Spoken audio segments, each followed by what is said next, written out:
Pater noster, qui es in celis, sanctificetur nomen tuum.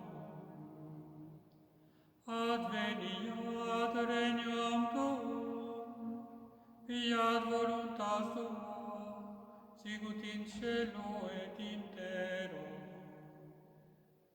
Panem nostrum quotidianum da nobis hodie, et dimitte nobis debita nostra, sicut et nos dimittibus debitoribus nostris.